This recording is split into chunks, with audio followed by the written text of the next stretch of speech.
In football, there are teams that win World Cups, and then there are teams that were born to win World Cups, but somehow forgot how. Brazil, five-time world champions, the most decorated nation in football history. The country where football isn't just a sport, it's a religion, it's oxygen, it's life itself. And yet, 24 years since Brazil last lifted that trophy. 4 World Cups, 4 heartbreaks. 4 generations of Brazilian players who carried the weight of 5 stars on their chest and could not add a 6th. But now, 2026 is here, and something is different. Because this Brazil team is not arriving with hope, they are arriving with fire. With speed nobody can handle.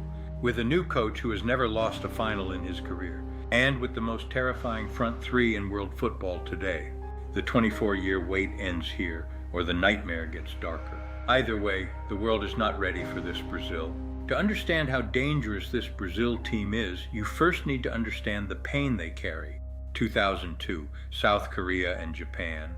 Ronaldo, Rivaldo, Ronaldinho. Brazil were unstoppable. Brazil were beautiful. Brazil won the World Cup for the 5th time and the world fell in love.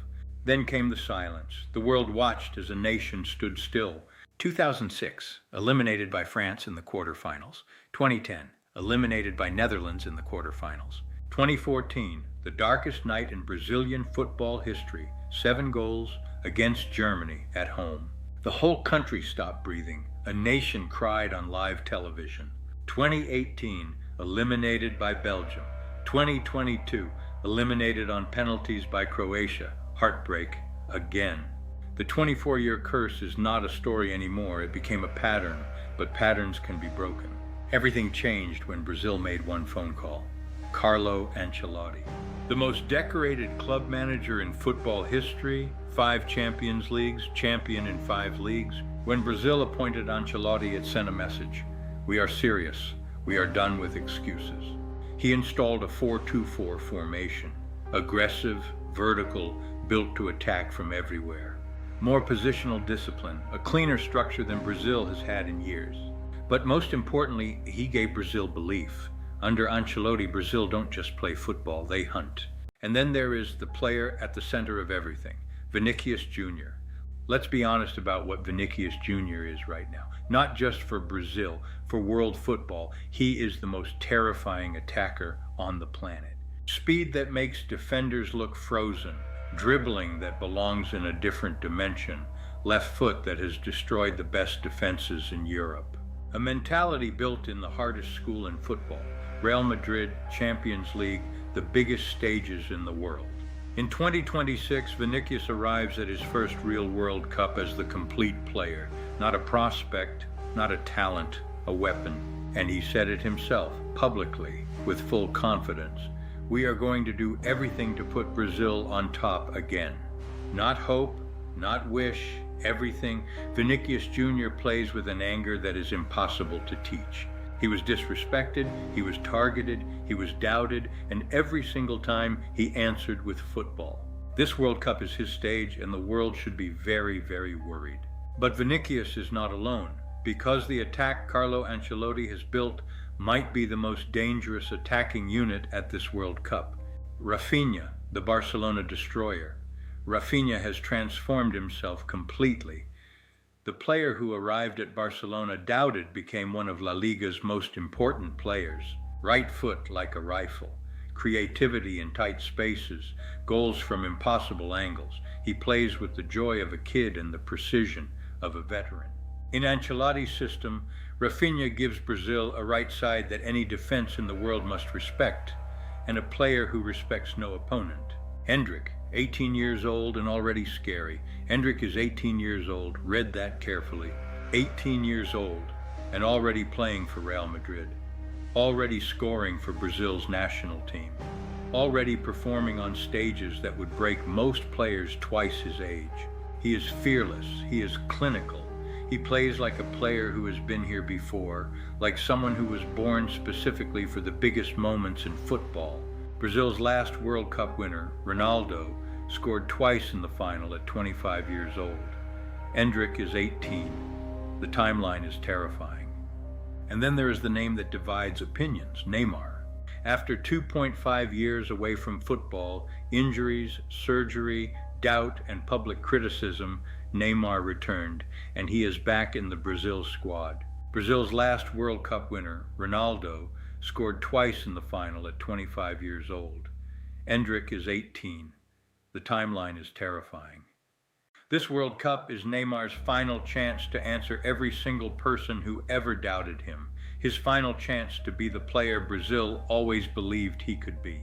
And motivated, healthy Neymar with something to prove and nothing to lose is one of the most dangerous players in world football.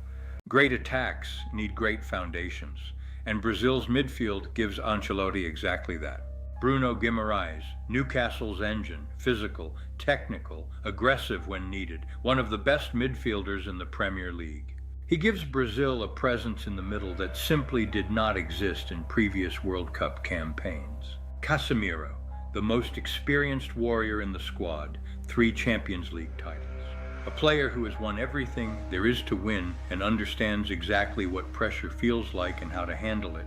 In big tournament moments when games become tense and nerves take over, Casemiro has been in those moments before and won. Lucas Paqueta, the creative connector, technical, fluid, able to find space between the lines. He connects midfield to attack with a smoothness that gives Brazil a different rhythm.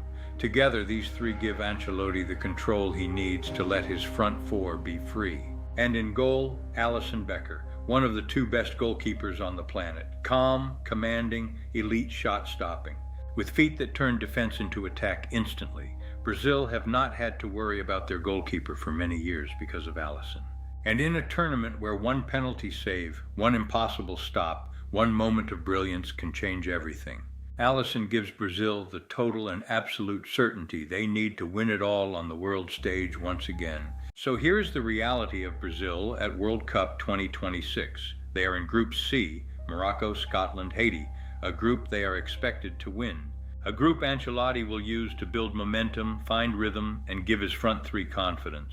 But the group stage is not where Brazil's story ends, it is where it begins. Because what happens when this front line hits full form in the knockout rounds? Vinicius in full speed, Raphinha shooting from distance, Endrick coming off the bench like a bomb, Neymar creating moments that only he can create, Ancelotti making the perfect tactical adjustments, Alisson saving what cannot be saved. For 24 years, Brazil carried the weight of 5 stars, 4 quarter-final exits, 4 heartbreaks, a nation that cried watching their team fail on the biggest stages in the world. But 2026 is different. The coach is different. The structure is different. The hunger is different. And Vinicius Jr. said it with no fear, no hesitation. We are going to do everything to put Brazil on top again. Not favorites, not predicted, not expected. Dangerous. And the most dangerous team at any World Cup is always the one that carries years of pain and finally finds the moment to release it all. Brazil have been waiting 24 years for that moment. In 2026, that moment is now. The World Cup has a Brazil problem, and nobody is ready for what is coming. Is 2026 the year Brazil finally end the 24-year curse, or does the heartbreak continue? Drop your prediction in the comments. And if you think Brazil go all the way, let the world know. Subscribe to Pitch Black Docs. The stories football doesn't want you to know are just getting started.